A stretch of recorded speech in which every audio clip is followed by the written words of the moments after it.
নমস্কার, আজকে আমি বানাচ্ছি ছোলার ডালের বড়া। তো এই জন্যে এই যে ভেজানো ছোলার ডালটা মিক্সিতে পিষে নিয়েছি, আর খুব মিহি করে পিষে নিয়ে এই যে দানা দানা আছে। আর এটা হচ্ছে কারি পাতা, এটা কুচনো পেঁয়াজ, কুচনো লঙ্কা। প্রথমে আমি এগুলো মিশিয়ে নেব ডালের মধ্যে।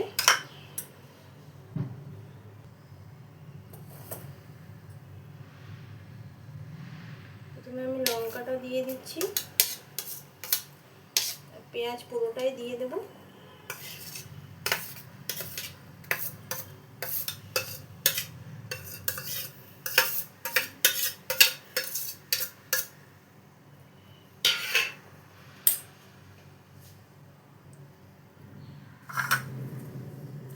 কারি পাতাগুলো একটু কাঁচি দিয়ে কেটে কেটে দেবো।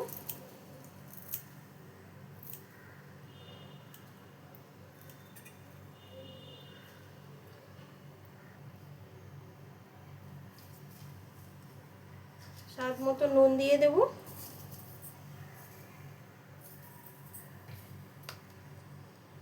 আর একটু হলুদ দিয়ে দেবো।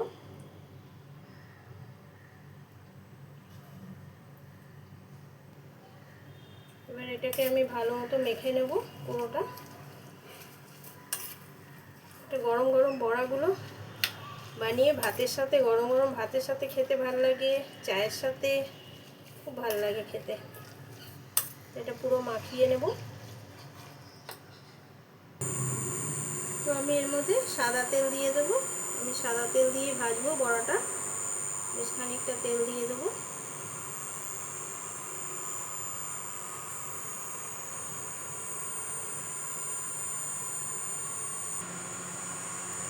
তেলটা আমার গরম হয়ে গেছে, বড়াগুলো এবার আমি করে নিচ্ছি। সাইজটা যে যেরকম পারবে করবে, আমি এরকম চ্যাপটা চ্যাপটা করে করে নিচ্ছি।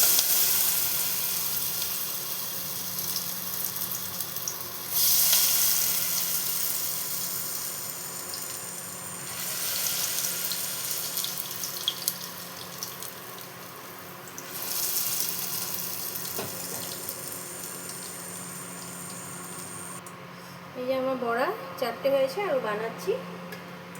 গন্ধ খুব সুন্দর ছেড়েছে, কারি পাতা দেওয়া তো। এই যে আমার সব বড়াগুলো রেডি, আর খেতে দারুণ হয়েছে। কারি পাতা দেওয়াতে আরও সুন্দর গন্ধও ছাড়ছে। আর যদি ভালো লাগে আপনাদের ভিডিওটা, তাহলে একটা লাইক করে দেবেন।